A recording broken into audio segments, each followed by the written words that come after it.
নমস্কার বন্ধুরা, অর্পিতাস গার্ডেনে তোমাদের সবাইকে স্বাগত। আজ আমি তোমাদের সাথে ফাঙ্গিসাইড নিয়ে কথা বলবো।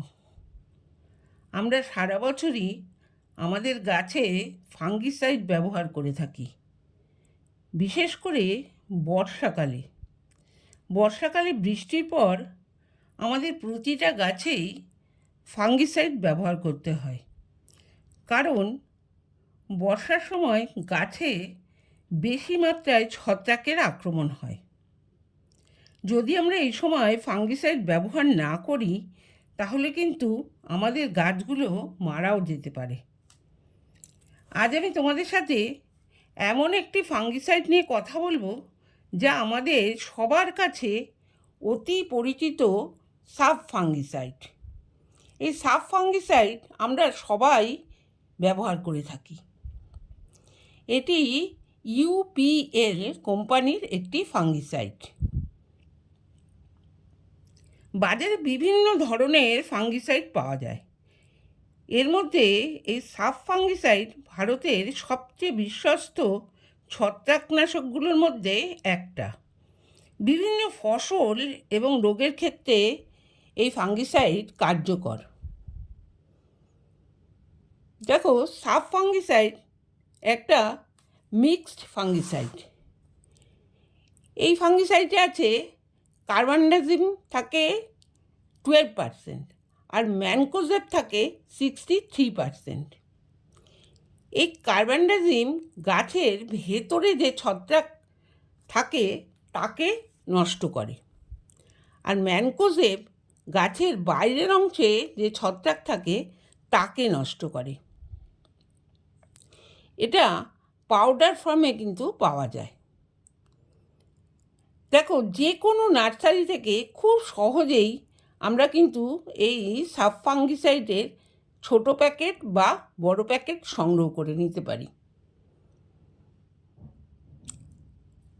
এখন আমি তোমাদের এই সাব ফাঙ্গিসাইড আমরা কিভাবে গাছে ব্যবহার করব, এই সাব ফাঙ্গিসাইড আমরা কখন কতটা পরিমাণে গাছে ব্যবহার করব, অথবা এই সাব ফাঙ্গিসাইড ব্যবহারে গাছের কতটা উপকার হয় সেটাই বলবো।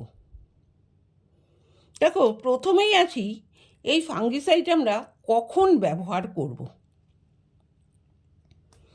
দেখো, প্রথমত যখন আমরা আমাদের কোনো গাছের কাণ্ড বা শেকড়ের পচন ধরা শুরু হবে, তখন আমরা এই পচন ধরা জায়গায় সাব ফাঙ্গিসাইড ব্যবহার করব।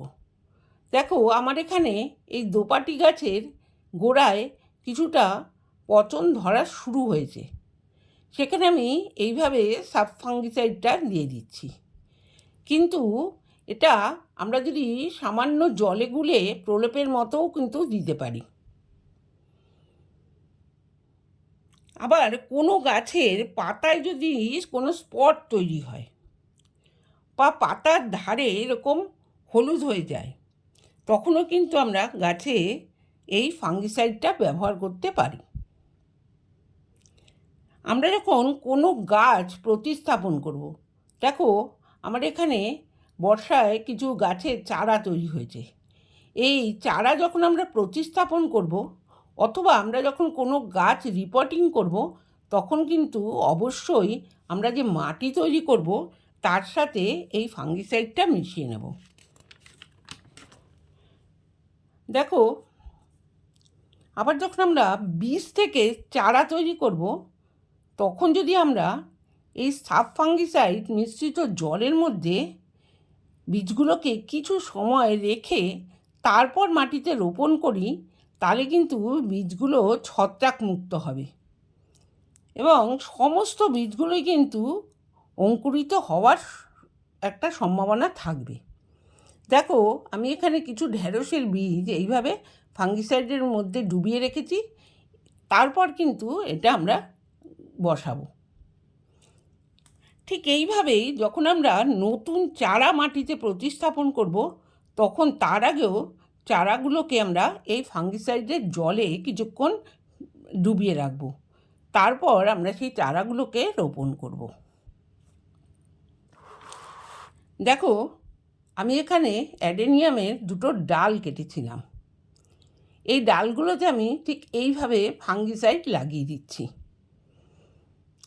আমরা যখন গাছে যে কোনো গাছেরই ডাল কাটাই ছাঁটাই করব, তখন কিন্তু অবশ্যই ওই কাটা অংশে আমরা এই ফাঙ্গিসাইডটা লাগিয়ে দেব। এতে কিন্তু কাটা অংশে কোনো ছত্রাকের আক্রমণ হবে না। সামান্য জল দিয়ে গুলেই আমরা এই ফাঙ্গিসাইডটা প্রত্যেকটা ডালের কাটা অংশে এইভাবে লাগিয়ে দেব। দেখো, এবার আসি এই ফাঙ্গিসাইড আমরা কি পরিমাণে ব্যবহার করব। এই ফাঙ্গিসাইড আমরা 1 লিটার জলে 1.5 থেকে 2 গ্রাম, অর্থাৎ চা চামচের 1 চামচ ব্যবহার করব। দেখো, এখানে আমি 1 লিটার জল নিয়েছি আর এরকম একটা চামচ ব্যবহার করেছি। এই 1 লিটার জলে এই 1 চামচের মতো ফাঙ্গিসাইড নিয়ে নেব। দেখো, ফাঙ্গিসাইডটা এইভাবে জলে দেওয়ার পর আমরা কিন্তু খুব ভালো করে জলের সাথে ফাঙ্গিসাইডটাকে মিশিয়ে নেব। দেখো, এইভাবে ভালো করে আমাদের ফাঙ্গিসাইডটা জলের সাথে মিশিয়ে নিতে হবে। এইভাবে জলের সাথে মিশিয়ে নেওয়ার পর এই ফাঙ্গিসাইড মিশ্রিত জলটা আমরা, দেখো, যেমন গাছে স্প্রে করতে পারি, তেমন কিন্তু আবার আমরা গাছের টবের গোড়াতেও দিতে পারি। দেখো, আমি একটা স্প্রেয়ার বোতলে এইভাবে এই ফাঙ্গিসাইড মিশ্রিত জলটা নিয়ে নেব এবং সমস্ত গাছে আমরা এইভাবে স্প্রে করব। আবার দেখো, এই ফাঙ্গিসাইড মিশ্রিত জলটা কিন্তু আমরা আমাদের টবের গাছেও এইভাবে ব্যবহার করতে পারি। দেখো, টবের সাইজ বুঝে আমরা এই ফাঙ্গিসাইডটা গাছে ব্যবহার করতে পারি। এবার আসি কতদিন অন্তর আমরা এই ফাঙ্গিসাইডটা ব্যবহার করব। এই ফাঙ্গিসাইড আমরা 10 থেকে 15 দিন অন্তর স্প্রে করব অথবা টবের মাটিতে দেব। কিন্তু যদি কোনো গাছ আমাদের ছত্রাকের আক্রমণ খুব বেশি হয়, আমাদের কোনো গাছে ছত্রাকের আক্রমণ যদি খুব বেশি হয়ে যায়, তাহলে কিন্তু আমরা 7 দিন অন্তর এই ফাঙ্গিসাইডটা ব্যবহার করতে পারি। দেখো, বর্ষাকালে প্রতিদিনই প্রায় বৃষ্টি হয়। এই বৃষ্টির পর আমরা গাছে আমাদের ফাঙ্গিসাইড স্প্রে করি বা টবে দিয়ে দিই। কিন্তু আমরা এই ফাঙ্গিসাইড দেওয়ার পর যদি সঙ্গে সঙ্গে বৃষ্টি নামে, তাহলে কিন্তু সেই ফাঙ্গিসাইড গাছে কোনো কাজ করে না। সেই জন্য আমাদের পরের দিন যদি বৃষ্টি না হয়, আবার কিন্তু আমাদের এই ফাঙ্গিসাইড স্প্রে করতে হবে বা টবের মাটিতেও দিতে হবে। কিন্তু যদি এই ফাঙ্গিসাইডটা দেওয়ার পর 3-4 ঘন্টা পরে বৃষ্টি আসে, তাহলে কিন্তু কোনো অসুবিধে নেই। তাহলে কিন্তু আর আমাদের পরের দিন এই ফাঙ্গিসাইড আর স্প্রে করতে হবে না। দেখো, এই ফাঙ্গিসাইড আমরা এখন কখন দেব, দিনের কোন সময় এই ফাঙ্গিসাইডটা আমরা ব্যবহার করব। এই ফাঙ্গিসাইড আমরা কখনোই রোদ্রে, অর্থাৎ সকালবেলায় ব্যবহার করব না। এই ফাঙ্গিসাইডটা আমাদের বিকেলে, অর্থাৎ সন্ধ্যার সময় আমরা গাছে ব্যবহার করব। দেখো, সবশেষে এই ফাঙ্গিসাইডটা দেওয়ার পর আমরা কিন্তু আমাদের হাত খুব ভালো করে হ্যান্ড ওয়াশ দিয়ে ধুয়ে নেব, কারণ এটা কিন্তু কীটনাশক। সেই জন্য তোমরা এই ফাঙ্গিসাইডটা ব্যবহার করার পর অবশ্যই হ্যান্ড ওয়াশ দিয়ে তোমাদের হাত ধুয়ে নেবে। দেখো, আজকের ভিডিওটা এই পর্যন্তই। এই ভিডিওটা যদি তোমাদের ভালো লেগে থাকে, তাহলে অবশ্যই একটা লাইক, কমেন্ট এবং শেয়ার করে দিও। আমার চ্যানেলে নতুন হন, চ্যানেলটা সাবস্ক্রাইব করে বেল আইকনটা অলে প্রেস করে আমার পাশে থেকো।